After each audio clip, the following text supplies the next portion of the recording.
The way you analyze the game, the way you identify the major players, oh, it left me breathless. Well, it's just a game. Remember that, kids. Just a game. He's so humble. Don't forget what you wrote in the epilogue. The fate of the world depends on the outcome of this game. Well, I was exaggerating a bit, just for effect. The Sockjig Sneaker Podcast. Bitch better have my money.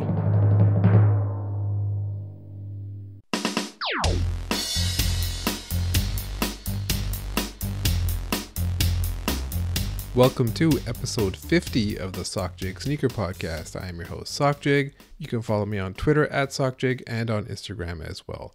This is the annual State of the Sneaker Game address, where I talk about the past 12 months in sneakers, the snapshot of where we are right now, and where things are going in the upcoming year. I'll talk about it in terms of brands and collabs, retailers, resellers and sneakerheads, sneaker media and social media, and influencers as well. A disclaimer is, I don't think that I'm actually a president of sneakers and on a soapbox. I'm just a guy with a sneaker podcast. This is an annual podcast. This episode, The State of the Sneaker Game, I started in 2021. The premise actually comes from Conan O'Brien on his old late night show where he did a bit called The State of the Show. And it was usually timed up to be matched with the US President State of the Union. But I always look forward to this episode because I can talk about a lot of different things and kind of summarize the year. Often podcasts are reacting to recent news. This one lets me take a step back and look at the whole year. And over time, I can compare these episodes with previous years. So, I'm kind of doing it for the official sneaker record. And another disclaimer is I'm only really talking about sneakers that sneakerheads are into. That means mostly the hype stuff and the collab stuff. But I'll also talk about some GR kind of stuff because that kind of stuff is unavoidable. Because what is a GR really does inform what is hype. You can't have quiet without loud. You can't have hype without GRs. But the one thing I'm not going to really talk about is the current, market share of a brand, the stock price, their earnings reports, or how many soccer cleats each company sells. That kind of stuff I don't really care about. We can find that kind of information from Matthew Kish and Lois Akani on Business Insider. Some topics I may have covered in recent podcast episodes and might be a bit repetitive.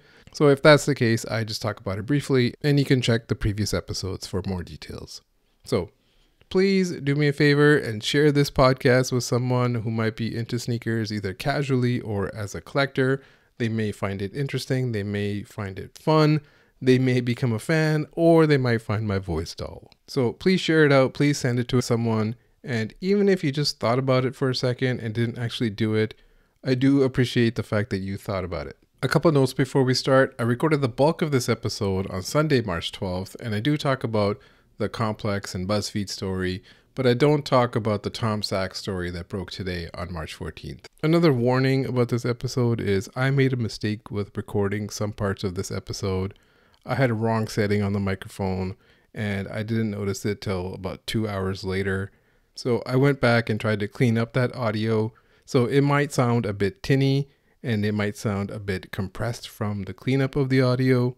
This intro part is clean and fixed, and that's usually because I do the intros and the outros at the very end. If anything, you'll kind of notice the order I do in recording, and it doesn't always match up to the sequence of the episode. And yes, I did record for over 2 hours. Really, this kind of episode takes me like 8 hours of recording, and then I edit it down to like 1 hour. That's because I have a lot of shit to talk about, so let's get to it. Alright, the state of the sneaker game in 2023 is honestly pretty decent. And you may be thinking, what? So hear me out. Really, sneakers are easier to get than they've ever been in history. There's a lot of nostalgia about the back in my day. I could walk into a store and get it off the shelf, and we need that kind of era back. But really, that era is not coming back. That requires fewer drops, fewer people into sneakers, fewer stores, and more importantly, no Instagram or social media. I just don't see that happening. Ask any sneaker store right now, does Instagram help your business or hurt it?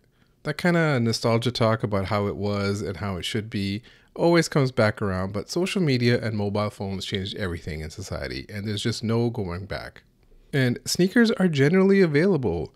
And resale is dead, but, you know, not exactly dead, but deader than it's been in a while. And it kind of mirrors the economy. And we'll get to that a little bit later. But sneakers are generally available. Dunks are sitting now. Panda Dunks are down to whatever it is, 140, 150 instead of 240. There's still hype drops that are hard to get, that you have to work at and put your effort in. And they are still difficult. You know, you might be thinking, how can you say sneakers are easy in a good place because I didn't get lost and found ones or white cement threes. But put your personal L to the side for a second. Do you know someone else who got a lost and found or white cement three? Or on your Twitter, did you see other people winning? Did you see waves of L's or did you see waves of people winning? Of course, you saw people winning. You saw, you know, average people winning. And that's what I mean. That's normal in sneakers. You just don't see these waves of L's anymore. You might see it on these unicorn drops, like on a Travis Lowe or something. But those are by design. That's what a unicorn drop is supposed to be.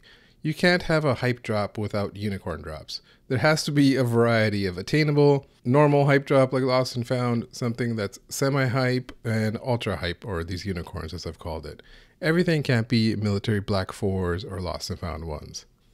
There's this LA3 tweet a while back where he said, you wanted more stock on sneakers because somehow every store backdoors, you got it. You wanted more fair drops, more raffles, you got it. You wanted higher stocks, you got it. You wanted shoes to sit, you got it, shoes are sitting. So what's there left to complain about? But that's the thing, there's always something to complain about, even when sneakers are available for the most part. Because there's always going to be issues. A lot of times the complaining is from people who are casually into sneakers and just dive in for the lost and found ones and the white cement threes and then go out. They're not like the rest of us who are in it every drop, trying to get a couple a month and have a much better success rate than someone who dips in once or twice a year. The other thing I've been talking about recently, and I will dive in this episode a bit more, is how the previous era for sneakers kind of ended with Virgil passing and then Kanye going Kanye. It really felt like an end of a sneaker era for me. But that just means there's going to be a start of a new era. So what exactly is this new era? What is this next 5 years going to be? For Nike, maybe it's a reimagined era. Maybe they're putting all their OGs in the Disney vault, and now they're just going to have reimagined versions of them for a while. And maybe they'll transfer that over to Nike releases as well too. For Adidas, they're lost in the German wilderness. They can define for themselves what they want to be, what their post-Yeezy era is going to be. But overall, for every brand, and the kind of theme that I'm talking about in this episode is every brand that's releasing sneakers has got to think about what they're releasing and who it's for. Is the sneaker nice? Who is the audience for the sneaker? And is it the time and place for this sneaker? For example, it's a great call by Nike to say, hey, Vomero 5 fits the trends that we are in right now, so let's bring that back. This is a 2010 shoe. We brought it back a couple of years ago. Let's bring it back again now. They either know what's trendy and what's out there or are setting the trends themselves. But they also have a library of silhouettes that they can look through and bring back and are creating new ones to, keep enhancing their library. But every brand should be working to build a library of silhouettes. And they all, of course, have that, but are they ones that people want to wear right now? But for everyone else, the question is, as always, who are you in footwear in the face of a Goliath like Nike? In, the traditional David and Goliath story, nobody really roots for Goliath. They root for the underdog David. But here, people root for Nike. They root for Goliath. And that's because Nike's earned it. They've built the trust of people and never truly lost it. That's because they make product that's nice, they make product that people want, and they have a library and archive of silhouettes that are hits that they can choose from. But that's because Nike is constantly renewing its relationship with sneakerheads. Sure, they fuck it up sometimes with sneaker apps problems, or say, a sneaker with a good story, but the marketing or release was botched or whatever it is. But for the most part, they get it right. And it's something other brands aren't doing, or they're trying and they're just not doing it at Nike's level, which is hard to match. So that's the challenge for every sneaker brand right now, is define your next 5 years, define what your era is going to be. You need the right products and the right team to build it.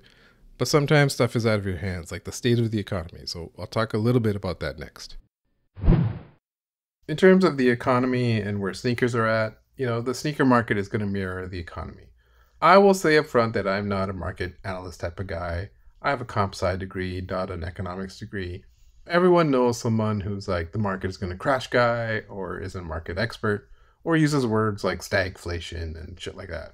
But that's not me when it comes to the general market and economy and if we're in a recession or not a recession or what's going to happen at the end of the year. I know some basics like supply and demand. So here's my basic understanding of it.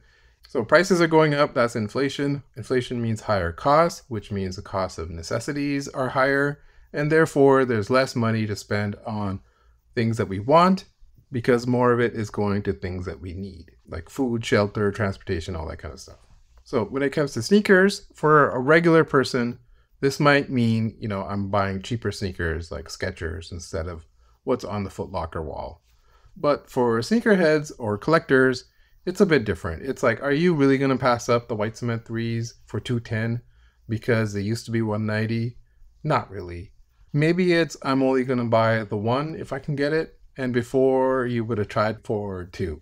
But what happens with these higher prices of sneakers across the board is it more affects the middle class of sneakers.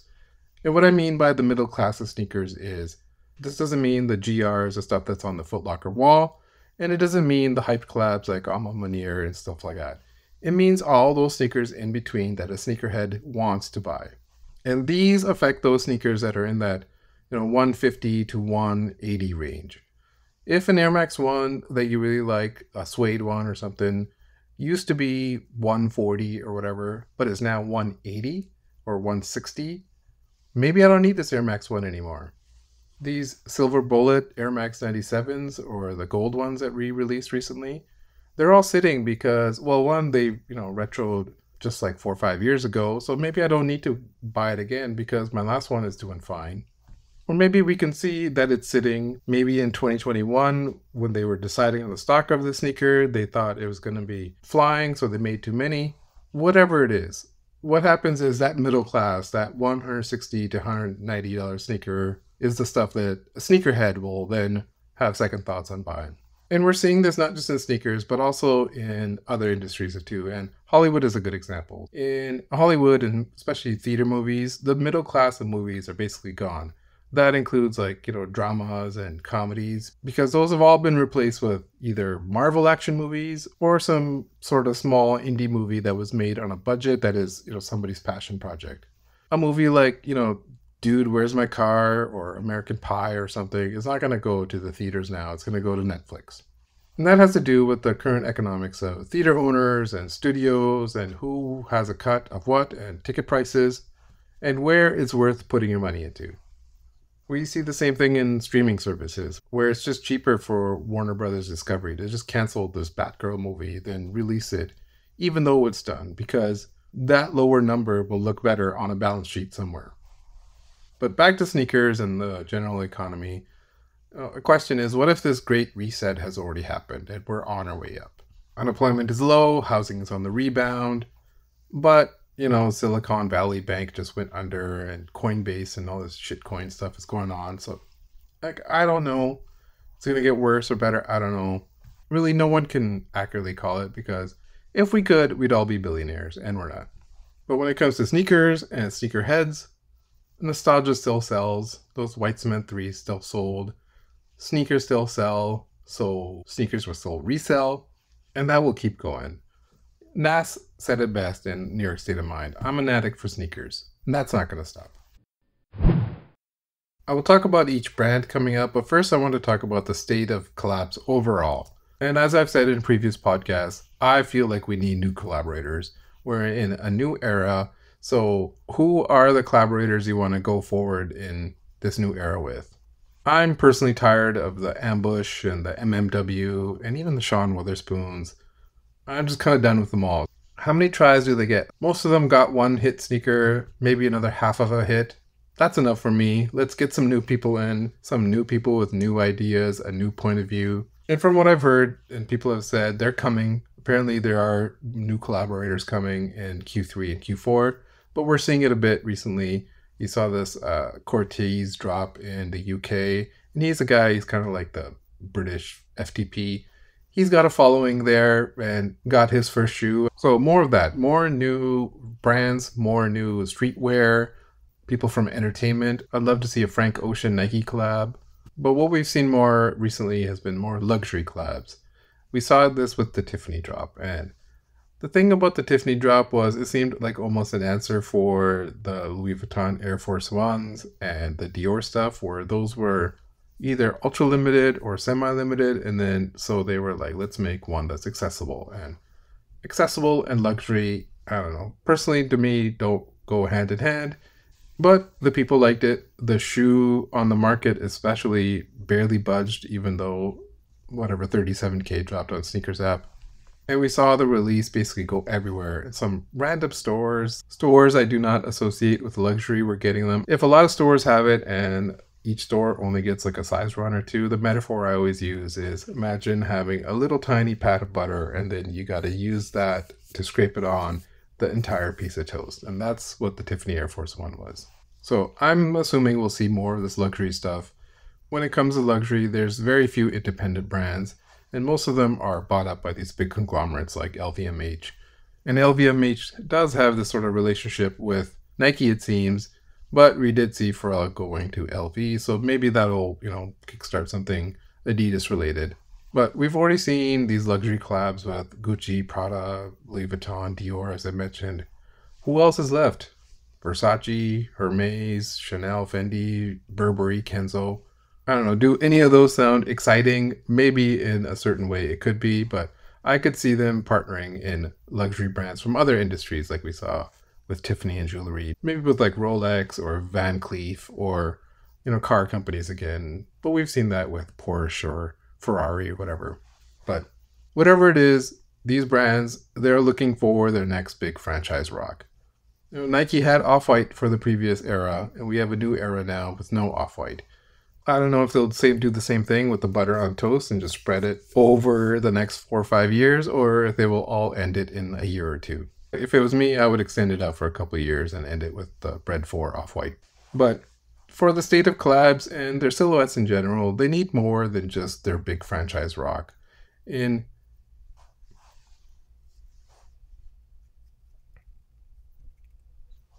this productivity metaphor I've heard in a corporate setting, and I will be the business guy and apply it here and try not to be corny about it. Basically, if you were to fill a jar with rocks and each jar represented sneakers, for example, you would want to fill it with these big rocks first. And then you would want the rest to be filled in with little rocks, then tiny pebbles, and then finally sand. And then you would completely fill the jar up instead of just having a bunch of loose rocks in there. So to apply that metaphor to sneakers, it's like, what are your big franchise rocks? Of course, it's these big GRs like Air Force One or Panda Dunks and the Air Max 270 kind of stuff. But in terms of collabs, it's stuff like Travis, Off-White, Tom Sachs. So then what are the smaller rocks? What are those collabs? What are the tiny pebbles? You need these big rocks to help fill the jar, but you also need a lot of little rocks, a lot of pebbles, and a lot of sand too. And across the board, it's got to be stuff that is good, that people care about, that people want to wear. I'll go into each of the brands, what I think about them, their key silhouettes, what are they going to do going forward, and some of their collaborators as well. For Nike, one of the first questions is, what's their next silhouette after the Dunk Low? And I don't know. Maybe it's back to Air Force One. Air Max 1 doesn't seem like it is. Maybe it's a Jordan 1 low. Whatever it is, it'll be a low for sure. Another issue with Nike is higher stock leads to lower quality. And that's just the nature of the game. When you have to have a lot of stock, you have to have lots of factories. One factory might have smooth leather, one might have tumbled leather, and they all get mixed up and sent out to consumers. As I said in the intro, if you want sneakers to be accessible, this is just what happens. And we've seen stories that there will be less stock in Q3 and Q4 because a lot of the sneakers that we saw now were decided upon 18 to 24 months ago. So as a response to market conditions and just overall saturation of sneakers, it makes sense to then pull back. And then in the future, once it recovers, can go back to higher stock. Some other stuff from Nike is this lawsuit stuff. We saw the lawsuits with StockX and then also with Cool Key, and it seemed like Bape is their final boss battle that they want to do. I don't know. I just hope they all end it soon. It's just all a bunch of nonsense to me. This dot swoosh thing, this NFT thing, I could see this totally being de-emphasized in 2023. But as I said previously, when you pay, you play. So if they paid $1 billion, they got to do something with it, because otherwise it's admitting they made a mistake. They can push it. I'm not sure it's going to be the future that we all thought we'd have to do, where you'd have to buy a Nike NFT worth $5,000 in order to buy sneakers in the future. But overall, for Nike and their silhouettes that they're pushing right now, their Dornbecker collection usually tells you what they have on the agenda for the year. You know, notable this year with the addition of the Vomero 5 and Foamposites. But they also have like the Air Max 90s, the Huarache, Jordan 1 Low, and Prestos. Nike's usual formula is to have, you know, what we're going to push this year, have your moneymakers in terms of like Dunks and Air Force Ones, have a random retro that pleases the collectors, the Kukini or the Terminator or whatever, then go for a new silhouette that targets the people that go to the gym or go for walks, the Foot Locker wall stuff, the Air Max 270 people. What Nike is missing is a hit slide. It seems like they're trying, but overall they haven't hit that thing that Yeezy had with slides. But otherwise, Nike has a good collection. They know what they're doing. They have a library of silhouettes that people care about and want to wear. For Jordan Brand and their silhouettes, the most notable thing is how Jordan 4s have replaced Jordan 1s. But really, that's just setting up for 1s to come back later. It's not like Jordan 1s have gone anywhere, but it's kind of a good thing, I think, to kind of put it on the back shelf for a bit. Let something else have some shine. There's also 2s and 3s. There's just way too many 2s, and it seems like they just made a ton to make a ton, and then barely released 2s for the next 10 years. So if you like 2s, enjoy them while you can. For collaborators, the main collaborators with Jordan Brand are Travis, Ama Monier, and Union. So in terms of when I talked about collaborators I'm sick of, these three I'm not sick of. You know, they've had some hits or misses, I guess, but more hits than misses, and definitely have more than 2 hits. So that is a pretty good batting average. But overall, I think Jordan has done a really good job at giving people what they want. I know their release schedule leaks and it shows everything that's coming out in the next like year and a half or so. I'm personally fine with it. I'm not like, you know, this is ruining the brand storytelling. I've talked about this. There is no storytelling these days. They're barely bothering with storytelling. Around the way girl ones become denim ones. That story was stripped out. So what are we exactly missing? I think Jordan does a really good job with women's releases as well too. And that's one of the things where Jordan Brand acts like a good market leader, you know, setting the stage for better women's releases, because the other brands aren't exactly pushing it well either. If they were, it'd be something that they could challenge the big leader at, but right now they're not. The other thing with Jordan is this whole Reimagine program. It's giving people OGs while protecting OGs. If anything, I don't think we'll see a regular, say, Jordan 1, Chicago 1, or a Jordan Shadow 1 for 5 or 6 years. All the OGs are being protected. They're being put in the Disney vault. And by the time this Reimagine program is done, there will be really high demand for the regular OG version. So it's really smart, I think, on their part. For Nike SB, it's been kind of a disappointing run of Dunk SBs. There's been some good ones like the Concepts Lobsters or Dodgers. Some of these like fruit and vegetable packs, I don't really care for, but you know, if you like a pineapple dunk, you like a pineapple dunk. But compared to like the 2021 run that we had with the Mummy, Para, the Paul Rodriguez, the Jordan packs, you know, a lot of hits in that year. So this year for Dunk SBs, you need a couple hitters, maybe 2 or 3. The Supreme one is okay, but I can totally see where people might not like that one. But the real hitter for SB is the Jordan 4. And this is an SB made for the hypebeasts, not for the skaters, really. The $225 price point tells you that. Most skate shoes are really like $120 max, but that's what this whole energy program is about. It's about having these big franchise rocks, like as I called it, or energy, for SB itself, and then have other hits around it. Otherwise, for SB, the thing that I want to see is just keep it weird, keep the mystery. I really like that these Jordan 4s did not leak till really late. You know, I just said I don't care if something is leaked, but I do like that SB has their own kind of mystique and aura about it, and that's kind of been one of their original goals from the get-go. Next up is Adidas, and really the main question I have for Adidas is, what is their identity? What does Adidas want to do? What kind of sneakers do they want you to wear? Is it this European-based identity of, trainers and soccers and flat shoes? And what is their North American identity? Previously, Kanye and Yeezys gave them one, especially on the hype side, but that was not exactly, Adidas's identity. That was Kanye's identity. So what exactly do they want to say or do in North America? If they don't know, why would consumers know, or how would consumers know?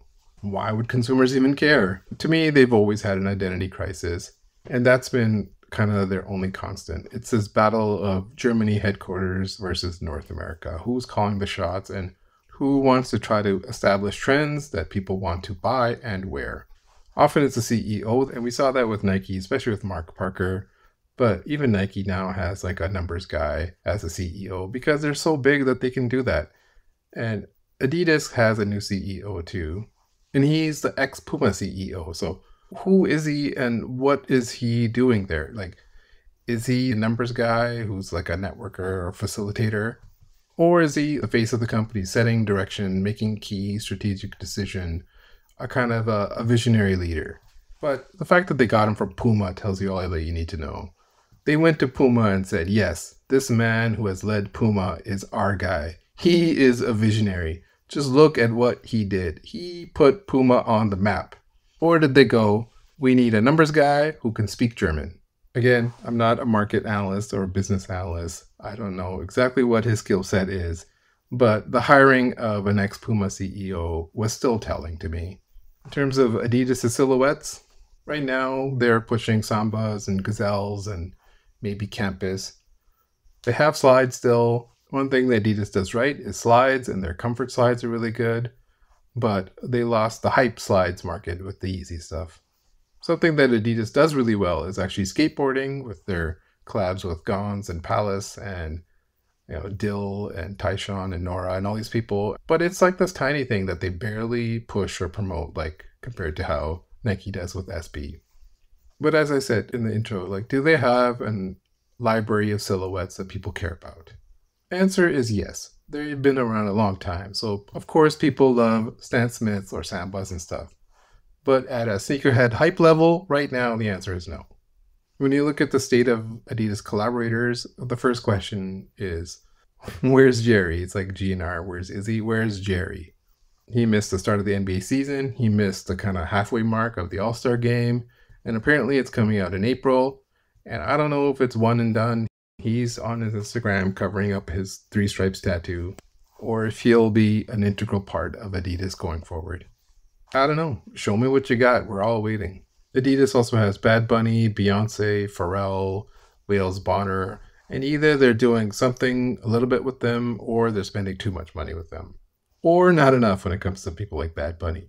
I saw that Korn is going to have an Adidas collab, and what's funny is I see this kind of new metal renaissance. Maybe it's just me. I saw Deftones had a collab with Marc Jacobs recently. I see this crazy ass moments in new metal history Twitter account retweeted on my account recently. So the new metal renaissance is coming soon, and I guess Adidas is getting on the wave with Korn. But that brings us to Yeezys and what they're going to do with their millions of unsold inventory of Yeezys. As I said about the rumors that they're working together to kind of have a partnership, whatever it is, I don't believe it. I don't think it's happening. It makes no sense at all. But as Bill Simmons describes, there's this Tyson zone when it comes to some people, meaning you will believe any story about Mike Tyson. And the same thing goes with Kanye right now. Any story with Kanye is sort of believable. Oh, he showed up at the campus and posted a photo of him with the new CEO? I can see that happening. Oh, he made a sample of a shoe with a swastika on it? I can totally see that happening. But, imagine Kanye taking a phone call right now. I just don't see it happening. I don't believe he has a team around him. I saw a story that his lawyers were trying to send him notice that they're letting him go as a client and couldn't even reach him. So then who's talking to Adidas about a deal? I don't know. As I said, if they did it, it'd be a lot of loss of trust. And I talked about in the last episode that trust is kind of the most important thing when it comes to business. So if your customers do not trust you and how you move and act and who you deal with, why would they want to spend any money with you? And about these deal rumors, first it was reported by a Secret Sauce Cook Group, then some alt-right guy, then more and more people were adding it on. Then publications like Sneaker Freaker and Hypebeast started reporting on it. I honestly thought it was a bad idea that these people were giving credibility without properly sourcing it. I talked to the guy who is part of Secret Sauce Group and Twitter, and he wasn't really, believed it. He says, you don't believe me? You don't have to believe me. This is happening, and this is what I know, and it's what's going on. And I basically said, if you believe it and that's what you heard, that's fine. You can say that. The issue is, if you don't have a history or credibility of putting this kind of stuff out, and this is your first story that you put out publicly, then people are naturally going to be skeptical. And that's what I am, and that's what a lot of people are. But publications like these Sneaker Freaker and others ran with it. And even Complex legitimized it. And on their Complex podcast, they talked about it. I tweeted about it briefly, and I was talking about how every source is basically trust me bro on it.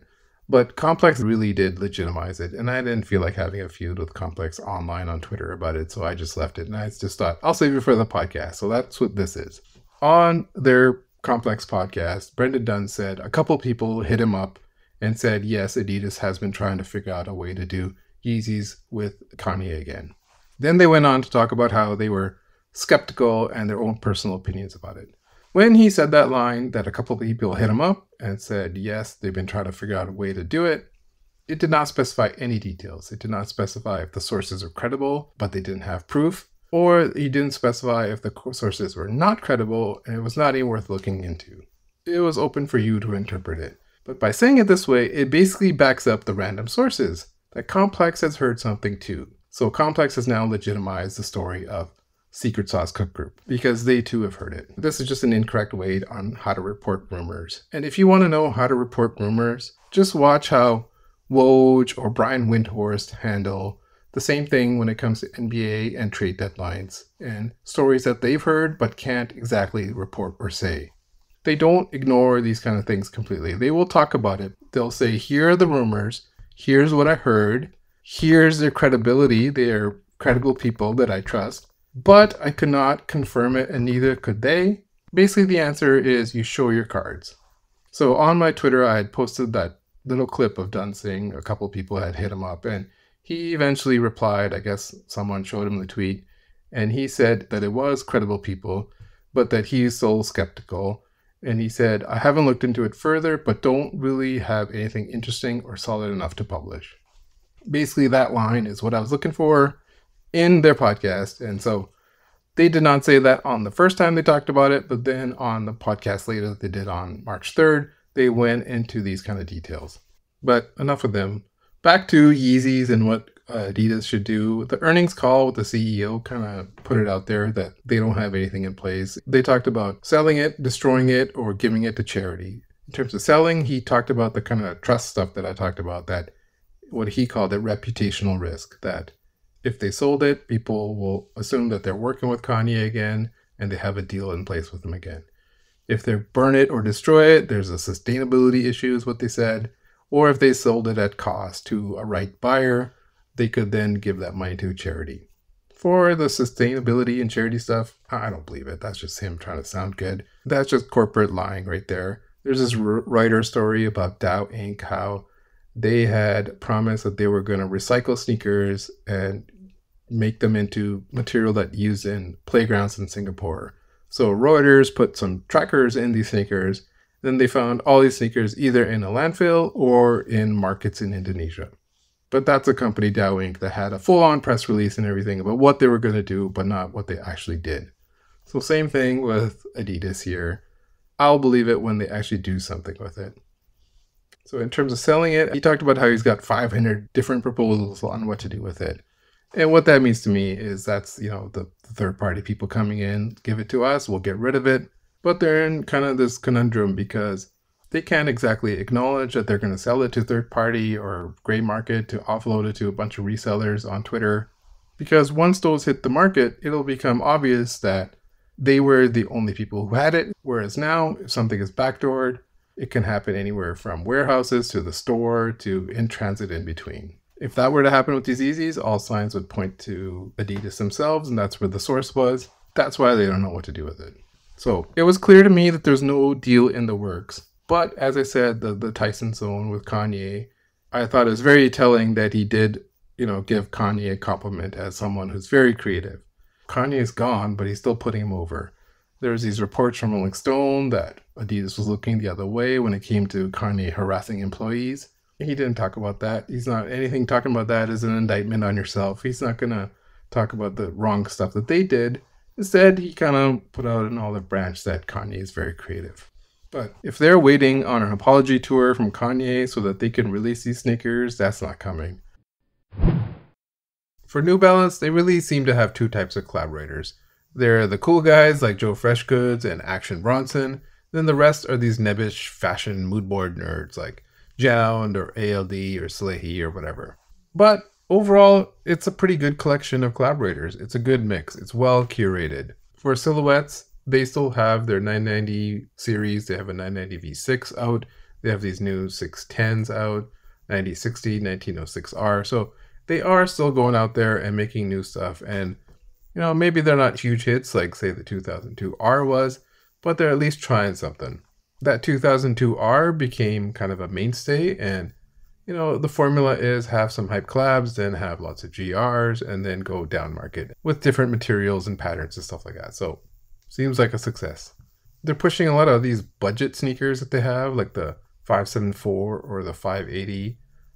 To me, Stone Island and 574 seems like a bad idea. And the 580, I know it had like this it was this huge cult hit, but then when it came to North America, it was in like the outlets. I don't think you can recreate it, but they'll probably try. Some other stuff that they've had has lost a bit of luster recently, the 550 especially. This protection pack, I think they overdid it a little bit. Even the ALDs, either they were like a pre-order and didn't ship, or they were just like generic, like who wants an ALD 650 high or whatever it was. The other thing they did in the last year was all these Teddy Santis GRs. To me, it was way too many, but I don't know if it was a success or if it was a mistake. Did they screw it up by having too many? Or was it a huge hit and they made a ton of money off it? I don't know. But I don't care about any of them, and that's like 48 sneakers that I'm talking about. But overall, New Balance is doing really well. Their plan this year seems to be just to increase production, focus on growth, do more of the same. They can do releases better. The Qwit stuff that they have on their site is not that good at all. Maybe they'll switch to EQL or something, I don't know. They just can't overdo it though. They want to grow, but they can't overdo it like Adidas did with NMDs. Just, have a picture of NMDs on your wall to remind you. Don't get too much dip on your chip, Teddy. New Balance should just try to be New Balance, not try to be anyone else. I saw this overly distressed golden goose type sneaker that they made, and it's like, why is that on there? Why is that shoe made? That's not New Balance being New Balance. That's New Balance trying to get a golden goose buyer. But my challenge for New Balance in terms of hype sneakers is to make a sneaker of the year. Something that's fire, accessible, a good release. Closest they got was the Joe Freshgoods 992. For all the other brands, the main question is, who is the sneaker for? Do the people want to buy this sneaker? Are you building a library of silhouettes that people want to wear or associate with your brand? And I want to talk about these other kind of brands, these challengers to Nike in a future podcast. But the challengers are brands like Asics, Salomon, Hoka, Reebok, Puma. What are they doing? Asics, I think they had a really good year. Gel Kano 14 is really good. They seem to have made the right hires and focused on the right silhouettes for now. Salomon, they've been having a moment or two with XT6. Again, to me, some of those sneakers look exactly the same, but it's definitely something. Hoka, I don't know, it seems to be replacing the Air Monarch, and they do a couple of collabs here and there with, say, Engineered Garments or whoever. Reebok, I have no clue what they're doing over there with their new ownership. For Puma, I have to retire my annual bit I used to do on this podcast where I talk about everything exciting about Puma and then be silent for 10 seconds. It just wouldn't be fair to do that right now because they at least have one thing going right now, which is the Mellow basketball shoe. I know they have a Rihanna Fenty shoe coming out, and I don't know how that will do, but it's definitely something. Luxury brands I talked a little bit about in terms of collabs with Nike and stuff, but a lot of them have their own shoes, and a lot of it is just like stuff that looks like knockoff Nike anyways. Louis Vuitton actually has some decent sneakers that I would wear, like their trainers or the runner tactic, especially the green ones that the rappers were wearing. Independent brands have been out there. A lot of independent designers have been making their own shoes with vibrant soles and stuff like that. People like Mosh and others. I don't know. I think it's a great idea. If you have an audience and you think they will buy it, go ahead. But I don't see it as some sort of trend that will take on big companies or anything like that. The fun knockoff brands of making Dunks and Jordan 1s, if they haven't been sued, maybe they still are making them that are changed a bit. For that, again, just be smart about it and don't do it at scale. Another thing that people talk about recently is fakes and how fakes are a huge trend on TikTok and they're coming back and they're taking over. I personally don't see it. And every generation has to learn the lessons that the previous generation already learned. So go make your dumb mistakes. Go buy these fakes if you want to buy fakes. To me, this is all just insecurity. If something in your brain says, I need this, it's important to me to have fake Travis frags. And I don't give a shit about whatever way that people excuse it. What about this kid who can't afford it? What about him? Like I said before, fuck that kid. Fuck all those people. I think it's all bullshit. I've always said it's like pee in the pool to me. You have one fake, you've peed in the pool, it's tainted your whole collection. And as I said, every generation has to learn this lessons. These dumb youth are thinking about the now. And no one's going to grow up and grow old and say, man, I'm so glad I wore a whole bunch of fake shit when I was younger. If they do, they're a fucking idiot. For retailers and stores, there's still going to be an emphasis on raffles. We saw Nike talk about this on their high heat memo, which I'll get to. And that just means more raffles. So we saw that there's a new player in the game in terms of EQL getting to more and more North American stores. And as I talked about it with JML on the podcast interview, it seemed like a thing that Shopify did not want to get into. It's not worth their time. So that gave rise to EQL. I'm not exactly sure of their business plan. I'm not sure if it's a monthly fee or if it is a percentage on per transaction. I do know on their FAQ that they have a EQL fee that they pass on to the user. And most likely, as I was talking about this on Twitter, that is something that the retailer themselves did not want to pay, so they pass that cost on to the user. But I understand why retailers may not want to pay this fee, because to them, what is it? It'd be just easier and cheaper, and you'd make more money if you just throw it all online to bots or backdoor or whatever. So as I've been talking about trust, it's more a question of how important trust is for that store, how important the rep of the store is. If a store is small and has a rep of always backdooring, customers are not going to feel any loyalty towards them. But if it's a store where you enter and you win and you felt like it was fair, maybe you will get a sense of loyalty towards it. Really, I think it would be great if they just did a more focus on first come, first serve, whether that's online in a bot protected way or if that's in store.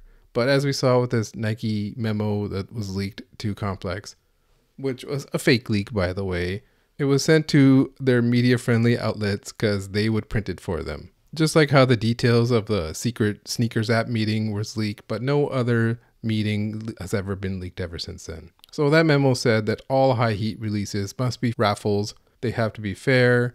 They have to release at the same time as we do. They can't have a purchase element.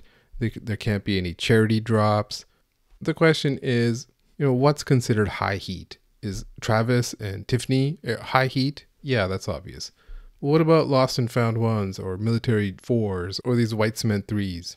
There's a ton of those pairs. Even with Travis, a Travis Jordan 1, of course, high heat. These Travis Air Trainer 1s that kind of sat, would those be considered high heat and they have to raffle and they had a ton of stock on? I don't know. My initial reaction was that this is just office nerds making memos. An office nerd in Portland can write all the memos that they want. It just gives them an outline to kind of keep tabs on stores to make sure that they are following their rules. And they can do that by just checking their Instagram. Most stores were not doing first come, first serve for Travis 1, Jordan 1s anyways. So most of these rules stores are already following. So if anything, this is all that is. It gives them a way to kind of penalize stores that are openly flaunting their policies. Some other brief notes on retailers in the last year or so. I saw that there's a lot less acquisitions, and that's because of the economy. And no one's got cash on hand and interest rates are high. There's also been this de-emphasis on direct-to-consumer across all brands, not just Nike. And that's coming from market analyst Lois Sakani, who mentioned this. We saw that Foot Locker was getting less stock previously and had announced that they were going to start getting more Adidas. But even that, I think, has been de-emphasized and is getting more and more Nike stock again. But I would still advise all these stores to not be reliant on Nike. Think about life without Nike. Sure, this DTC stuff has been de-emphasized, but still, what would you do and what would your numbers look like if you had no Nike product? And that is the big gaping hole that Yeezys filled, and that is gone too. If I was a store, I'd be putting pressure on my Adidas reps to give us product that we can sell that consumers want to buy. That might be just talking to a brick wall, but at least you're telling someone something about the product that you're selling. And they can go tell someone, and they can go tell someone, and then maybe you'll be translated to the ex-Puma CEO. Next up, I want to talk about reselling and where it's at. And as I said, how there's no middle class of sneakers anymore. That affects reselling especially. There's no sneakers that are easy $20 flips anymore. You know, The Last Dance had us making $20 minimum on any Jordan GR, and those days are over. So it's more of a casual versus professional reseller. There's people that do this as kind of a full-time hustle, whereas some people who just casually flip the lost and found one that they want on sneakers. So the number of people who were doing this seriously or professionally, a lot of them got out of it, because what is there to resell? It's a great time to get out, find a job, because it just wasn't sustainable anymore. There's no consistent profits. Botting was down. There's not enough inventory or stock. So to anyone who is still doing it, this year will test you. You got to find out who you are. The easiest way to summarize it is be inventory light and cash heavy. I would not be holding pairs.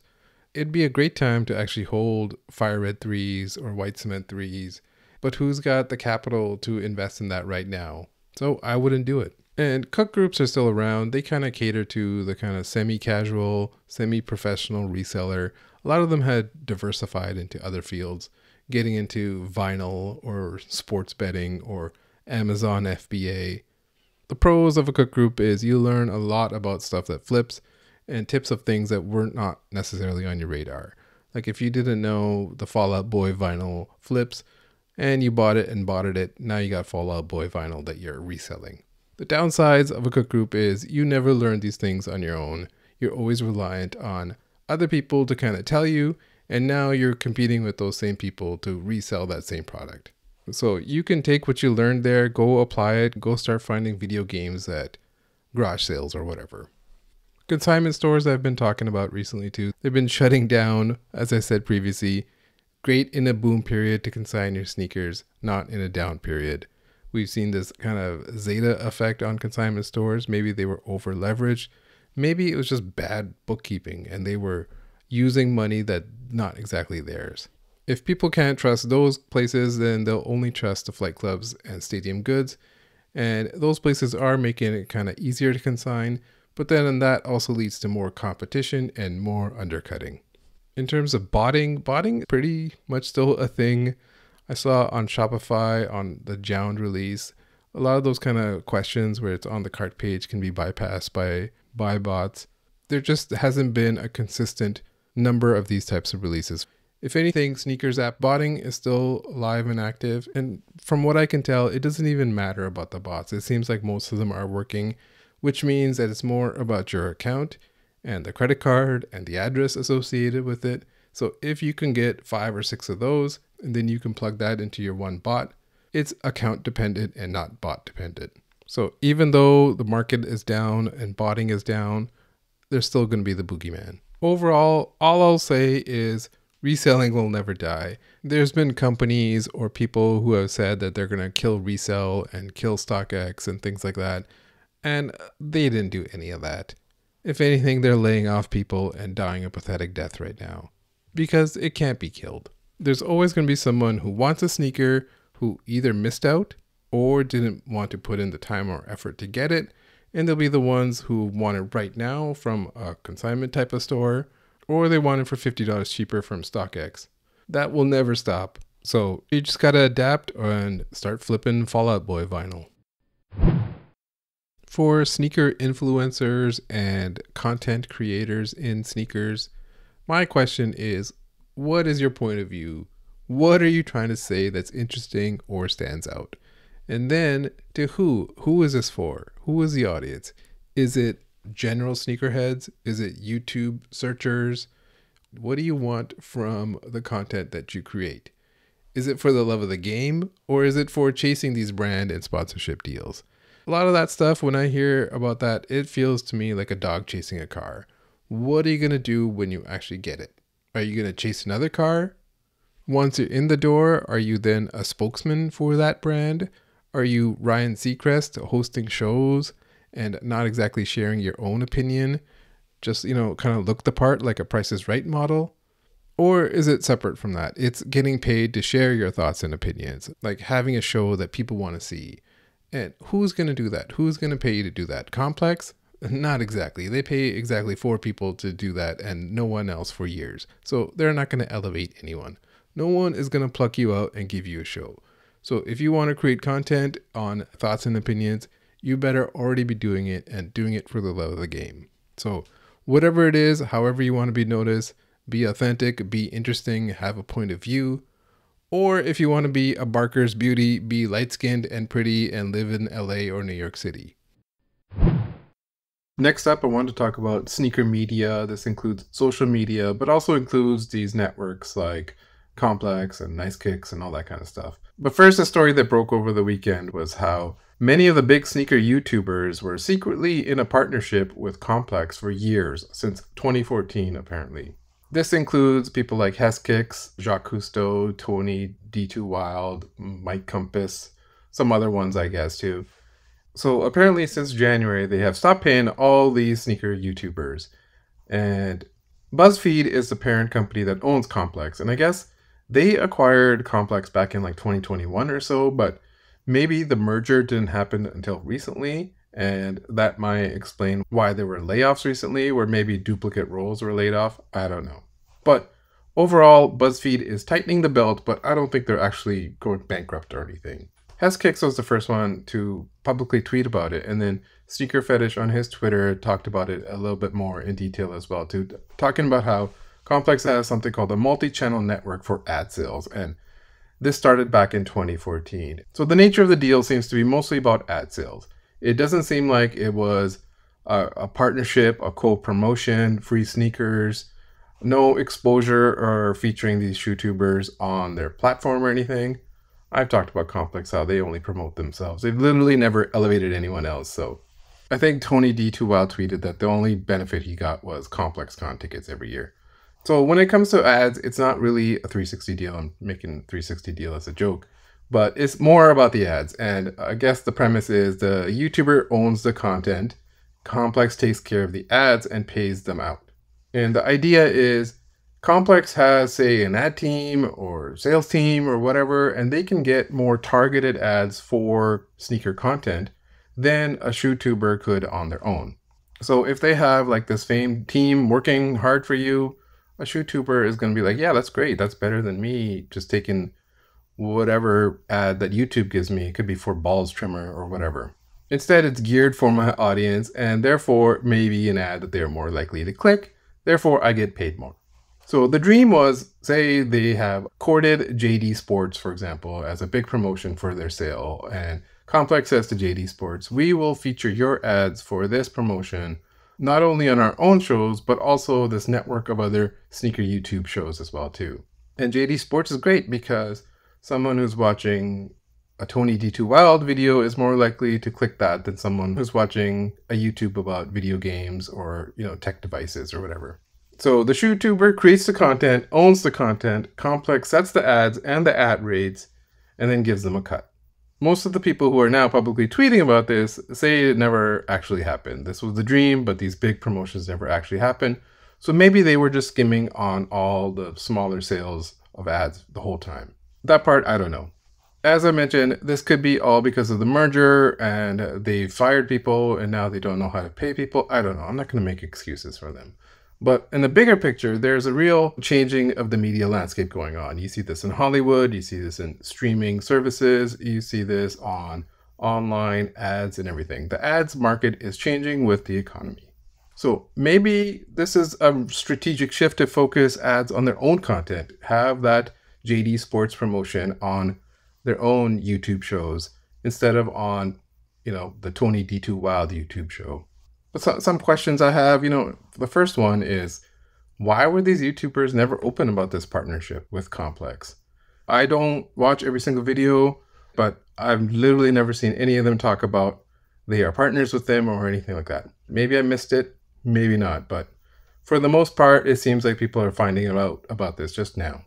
But maybe they were not open about it because it's like Complex doesn't own the show. All they do is the ads. So I don't need to be open about it. Again, I can't talk for them, so I don't know. But I will say most of these YouTubers were making like nice guy content, focused on non-critical content. None of them were doing like media criticism or stuff like that. But again, everyone's free to make the type of content they want to. But what that does is it basically kind of buys their silence or buys their opinion, because even if something came up where they wanted to be critical of Complex, they would bite their tongue, because why would you bite the hand that feeds you?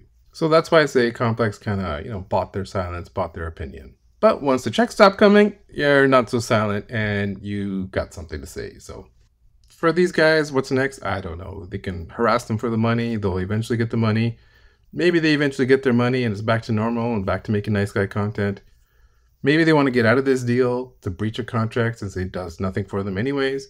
Or it could be BuzzFeed just tells them all to fuck off and keeps it all for themselves now. All these YouTubers, they always look bored out there just going through the motions. Maybe they were doing that because they were big enough where they were being monetized thanks to the help of these Complex deals. But if that safety net is gone, what's the content direction going to be for them?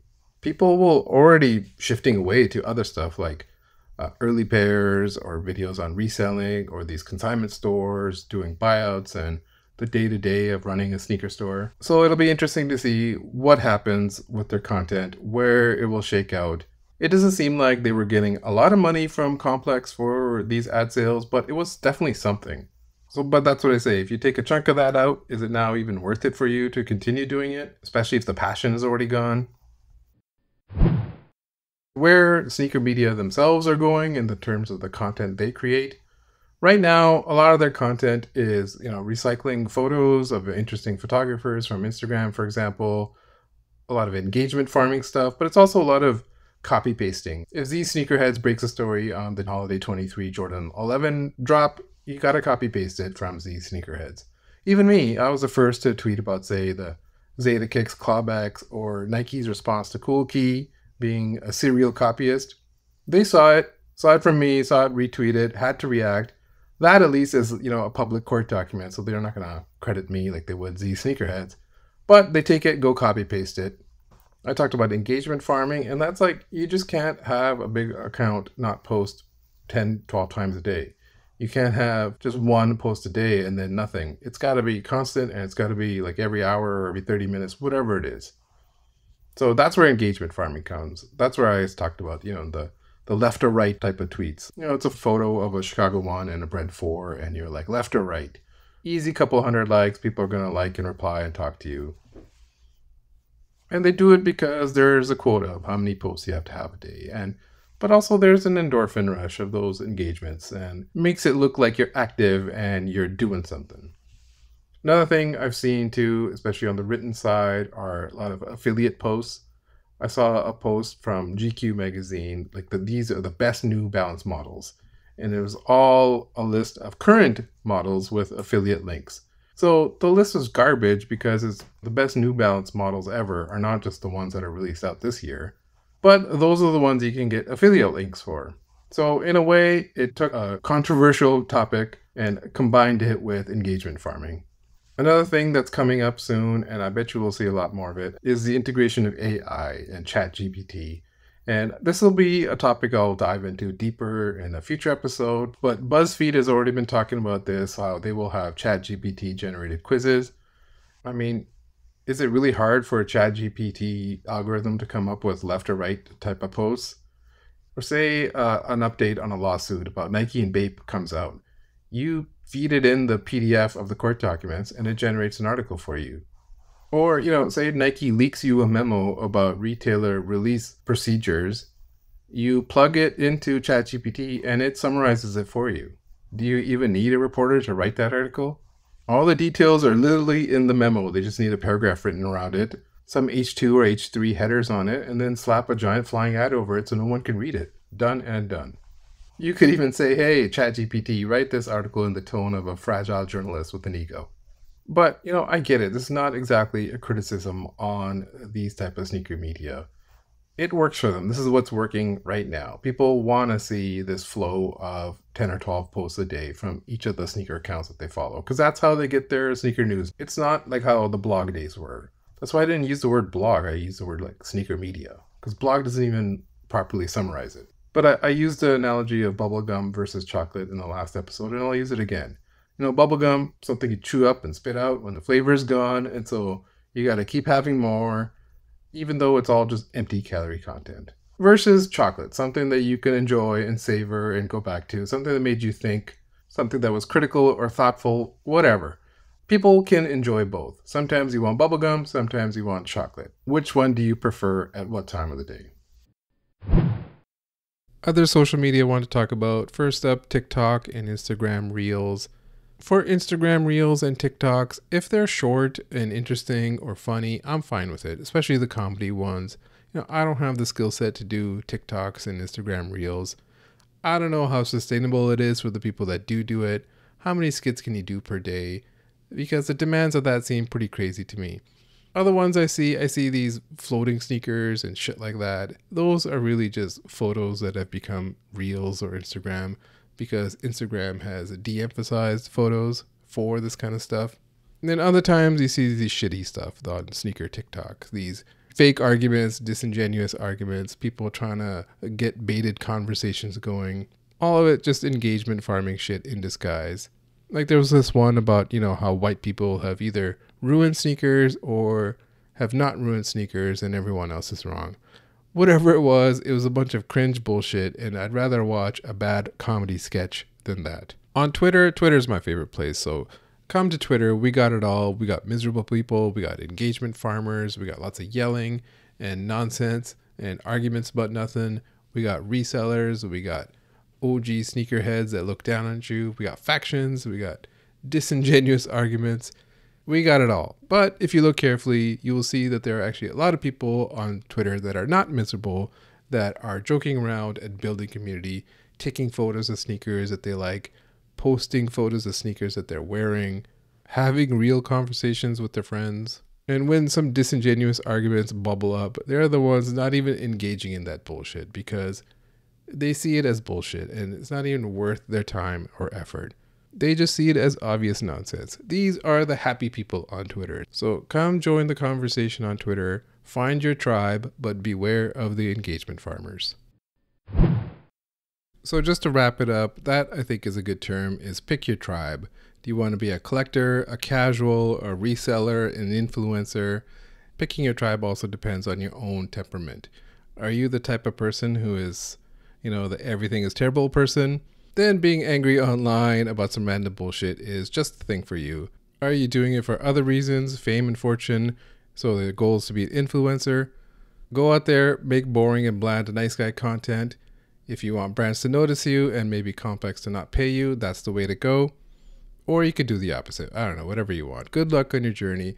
Show me something good, build a community around it, not a bunch of empty calorie bullshit. For everyone else, I just highly recommend enjoying sneakers and having fun.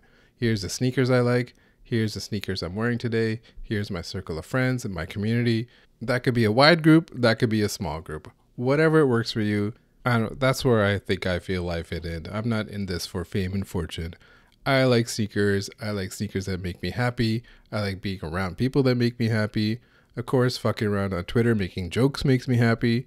Really, the Twitter account and this podcast and just how I am in general is the aftermath of a period of grief in my life.